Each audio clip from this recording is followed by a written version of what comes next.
Two teams that are very different will be taking the field in Tuscaloosa, Alabama. Number 13, LSU, sitting there in a really good spot, 14, I think, in the College Football Playoff Committee rankings, against number 8, Alabama.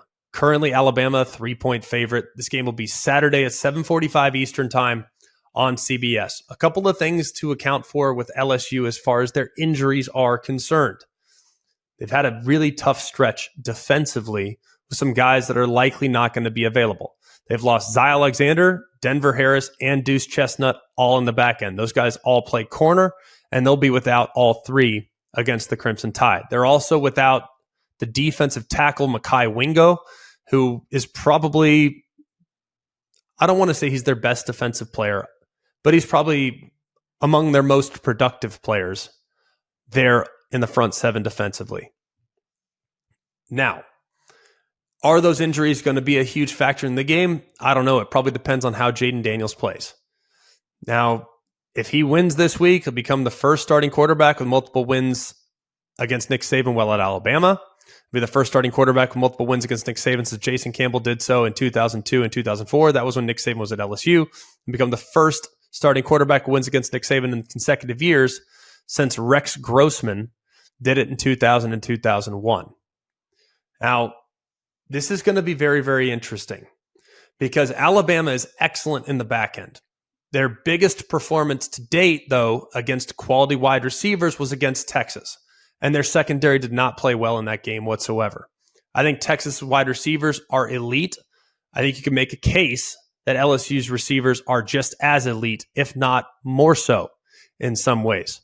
Malik Neighbors currently leads the FBS with 981 receiving yards this year. Brian Thomas is tied with Jamoy Macklin of North Texas for first in the FBS with 11 receiving touchdowns. With 19 receiving yards, Neighbors will join Josh Reed as the only LSU players with multiple 1,000-yard receivers. So he is off to a ridiculous start. And if he, against Kool-Aid McKinstry, isn't at the top of the NFL scouts evaluation tape this weekend, I'm not sure what else is. That's going to be an incredible matchup between an elite cover corner and a receiver that can move into the slot, that can play to the outside, that can operate off play action down the field, that can do some things in the catch and run. Another question in this game, can LSU get after the quarterback? It's been documented already this year that Alabama quarterbacks, not just Jalen Milroe, have been sacked 35 times this season. That's the most in the SEC through 8 games since Kentucky in 1999. The LSU defense, however, only has 14 sacks this year. That's the second fewest in the SEC. So while we talked so much about LSU's pass rush in the preseason, LSU's dangerous there, and they have guys that can just completely take over the game.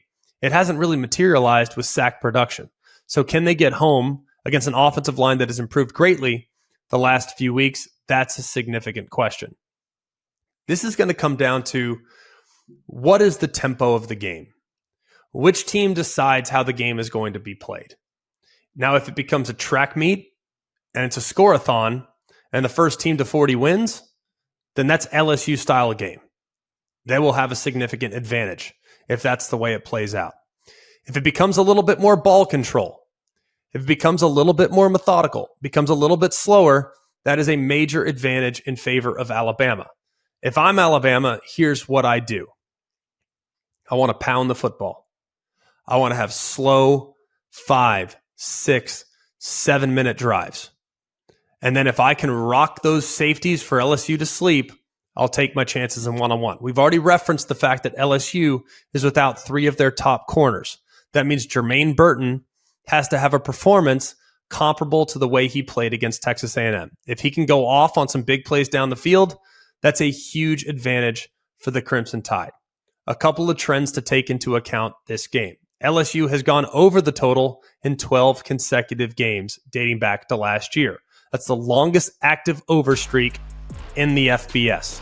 And Alabama is 16-6-1 against the spread as a home favorite since the start of the 2020 season. Everybody seems to be favoring LSU in this situation. Understandable. People get very enamored with offensive firepower. I think Alabama wins the game. I think they'll be able to slow the game down And while it has looked in recent weeks like LSU has grown drastically on defense, yes, they looked better the last 2 outings on that side of the ball. But those last 2 outings have come against Army, which is very different from what they're going to see this weekend, and against Auburn. Very different from what you're going to see this weekend. I don't think either one of those teams have offense that's anywhere near as capable as what Alabama can do. So I think Alabama gets the job done. And I actually think it's going to be a little bit lower scoring, meaning that total streak for LSU going over the total in 12 consecutive games, I think that comes to a screeching halt. I think this game stays low scoring. I think Alabama gets it done 28-24 there in Bryant-Denny.